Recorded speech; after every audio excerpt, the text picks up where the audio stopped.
సంక్రాంతి అంటేనే సంబరాల పండుగ. ఇప్పటికే పల్లెలు పట్టణాలన్నీ సంక్రాంతి శోభను సంతరించుకున్నాయి. చకినాలు, అరిసెలు, చెక్కలు లాంటి పిండి వంటలతో పాటు లోగిళ్లన్నీ రంగవల్లులు, గొబ్బెమ్మలు, గంగిరెద్దుల విన్యాసాలతో సందడి మొదలైంది. యువత, పిల్లలు కేరింతల మధ్య రంగురంగుల పతంగులతో ఉత్సాహంగా పోటీ పడుతున్నారు.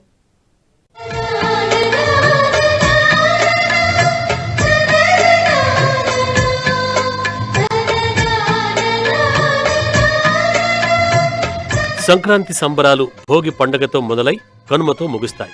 ఈ 3 రోజుల పాటు ప్రతి ఇంట పండగ సందడి వాతావరణం కనిపిస్తుంది.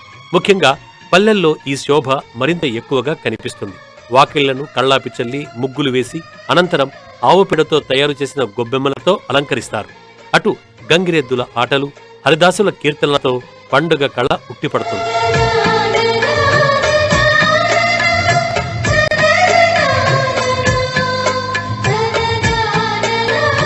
సంక్రాంతి అనగానే ముందుగా గుర్తుకొచ్చేవి చకినాలు, అరిసెలు.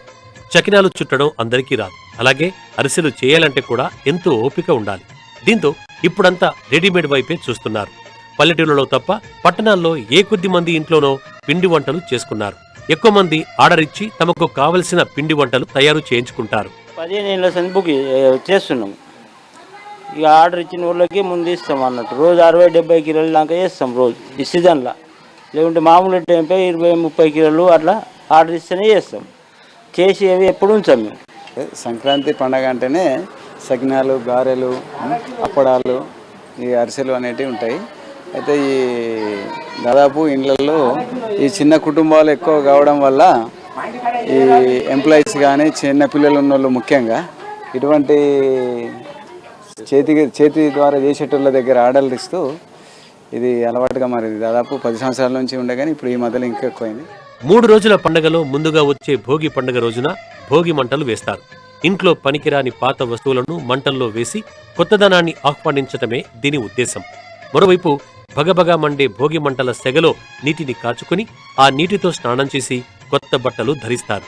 చిన్నపిల్లలకు భోగి పండ్లు పోస్తారు. దీంతో వారిపై ఏదైనా చెడు దృష్టి ఉంటే తొలగిపోతుందని విశ్వాసం.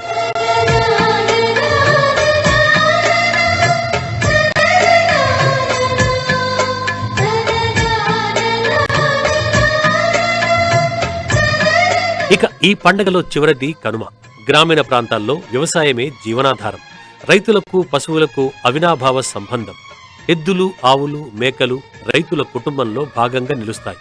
వారి కష్టసుఖాల్లో తోడుగా నిలిచిన పశువులను ప్రత్యేకంగా పూజిస్తారు. కనుమ రోజున పశువులను చక్కగా అలంకరించి భక్తి శ్రద్ధలతో పూజిస్తారు.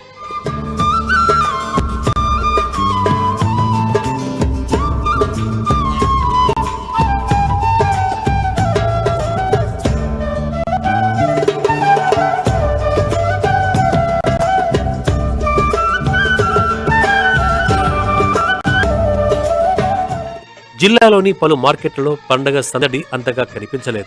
పత్తి పంటకు రేట్ లేకపోవడం, ఇంటి వద్దే పత్తి నిల్వలు పేరుకుపోవడంతో రైతులు నిరుత్సాహంగా ఉన్నారు. అయినా కొన్ని చోట్ల మాత్రం నోముల సామగ్రి, పతంగులు, దారం, చెరకాలు, వివిధ రకాల పూలు, రేగుపండ్లు, ముగ్గులకు కావలసిన రంగుల కొనుగోళ్లతో కాస్త సందడి నెలకొంది. ప్రతి సంవత్సరం లాగా ఈ సంవత్సరం ఏదైతే కైట్ అమ్ముడు పోతుండేనో అలా లేదు. ఫెస్టివల్ ఈసారి మాత్రం బాగా తగ్గింది బిజినెస్.